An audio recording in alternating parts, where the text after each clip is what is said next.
पहले उसका जो भ्रम है उसको पहले दूर होना चाहिए। ऐसा कोई भी उसमें भ्रम की बात नहीं, बहुत क्लियर कर दें।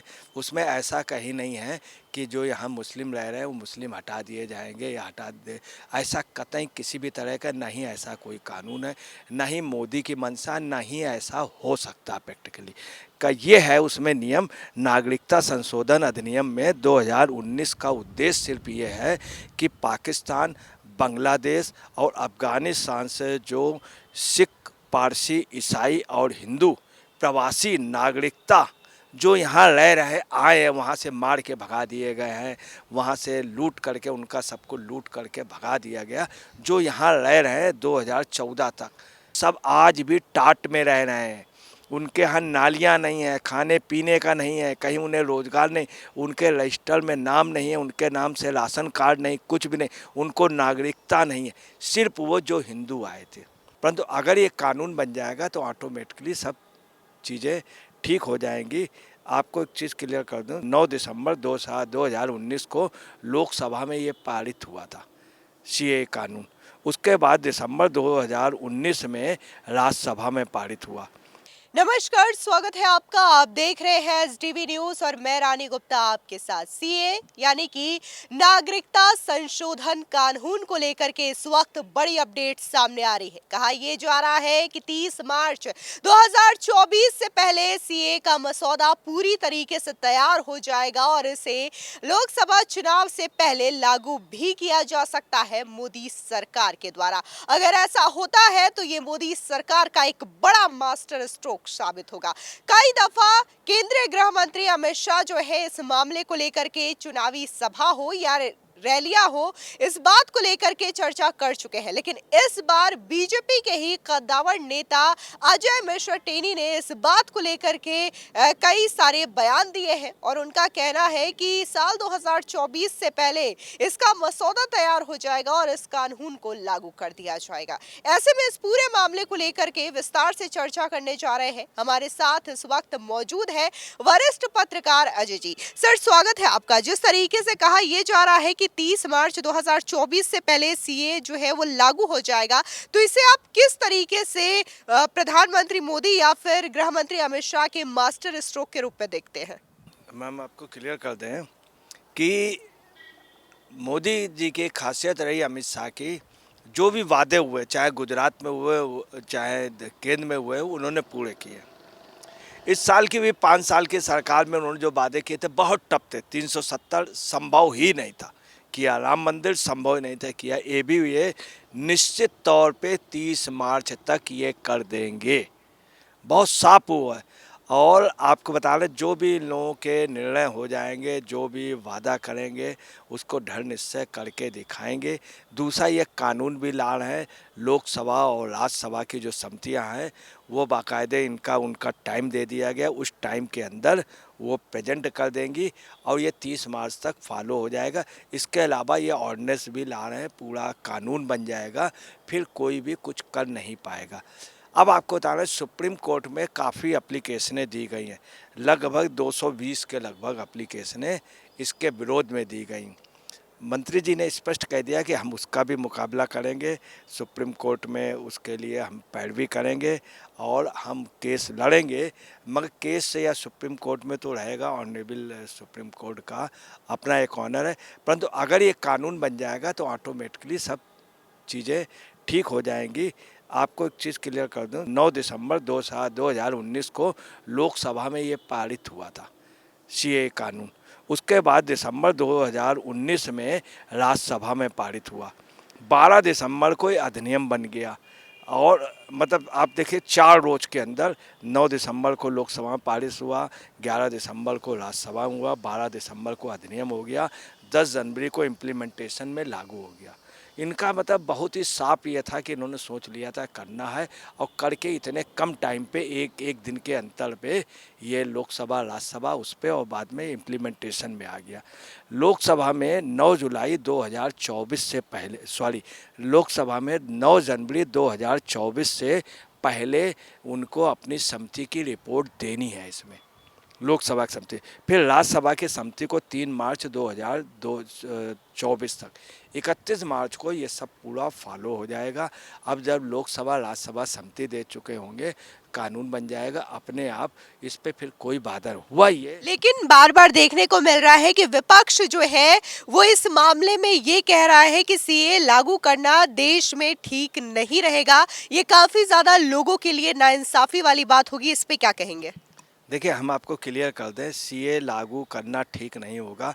पहले उसका जो भ्रम है उसको पहले दूर होना चाहिए। ऐसा कोई भी उसमें भ्रम की बात नहीं, बहुत क्लियर कर दें।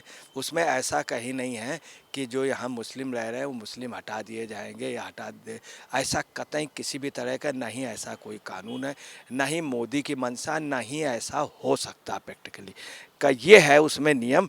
नागरिकता संशोधन अधिनियम में 2019 का उद्देश्य सिर्फ ये है कि पाकिस्तान, बांग्लादेश और अफ़गानिस्तान से जो सिख, पारसी, ईसाई और हिंदू प्रवासी नागरिकता जो यहाँ रह रहे आए हैं, वहाँ से मार के भगा दिए गए हैं, वहाँ से लूट करके उनका सबको लूट करके भगा दिया गया, जो यहाँ रह रहे हैं 2014 तक, मतलब बहुत पहले आ गए थे, 47, 48, 49। आज भी दिल्ली में आप चले जाइए तो दिल्ली में सीरी फोर्ट और तमाम जगह मजनू टीला, तमाम जगह वो हिंदू रहते हैं जो वहाँ से आए थे। सब आज भी टाट में रह रहे हैं।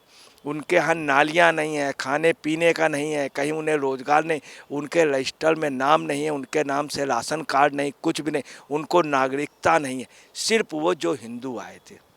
वहीं आपको बता रहे हैं, दुर्भाग्य की बात है कि बांग्लादेश से रोहिंग्या के मुस्लिम आए, खुल करके रह रहे हैं, जम्मू कश्मीर तक पहुंच गए, आप बड़ी दूर दूर तक पहुंच गए, मगर वहां से 15 किलोमीटर चाइना जाने की उनकी हिम्मत नहीं है। 15 किलोमीटर चाइना जाने की हिम्मत नहीं, वहीं से 15 किलोमीटर पाकिस्तान जाने की हिम्मत नहीं है।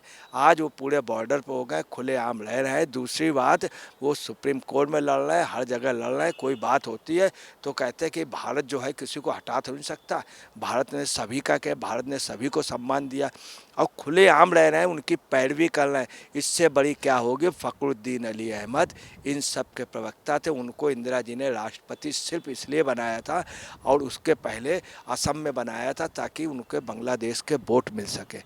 तो आप देखिए, इसमें क्लियर है, कहीं मुस्लिम का कहीं कुछ नाम नहीं।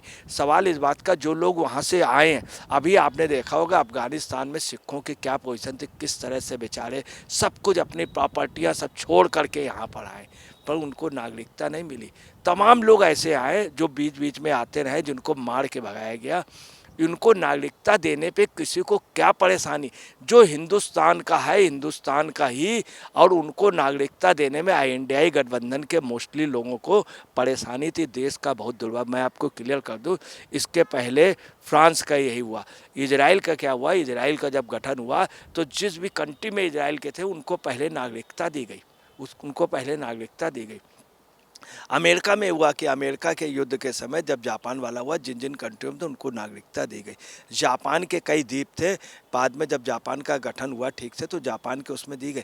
भारत का ही रहने वाला, भारत के यहाँ इतने सालों से जो रह रहा हो, मतलब 50-50 साल से 60-60 साल के, उनको नागरिकता ना मिलना, और भारत के लोग, और इसमें ईसाई हैं, सिख हैं, जैन हैं और हिंदू हैं, ये बहुत गलत है। इस देश में पहले हिंदू रहते थे, बाद में मुस्लिम इन्हीं से कन्वर्ट हुए हैं, ये सच है। ये मुस्लिम भी मानने तो उनको नागरिकता देने की क्या नुकसान क्या है, ये मतलब सोचना चलेगा। इसका मतलब है कि लोग देश का विखंडन चाहते हैं, देश में कोई अच्छी नीति नहीं बन। अब आपको बता दें कि ये टैनी के लिए एक सम्मान की बात, और देश के लिए जो मतुआ समाज था जिसने देश की आज़ादी में बहुत बड़ा काम किया, बांग्लादेश में जिनके साथ अत्याचार हुए, बंगाल बनाने में, उस मतुआ समाज की मीटिंग में उत्तर 24 परगना में टेनी का जाना, उनके सामने संबोधित करना और दिल खोल करके कहना कि हम सुप्रीम कोर्ट पे भी मुकाबला करेंगे, 220 मुकदमे हैं, हम लड़ेंगे और ये कानून आएगा 30 सितंबर को 30 मार्च को फॉलो हो जाएगा।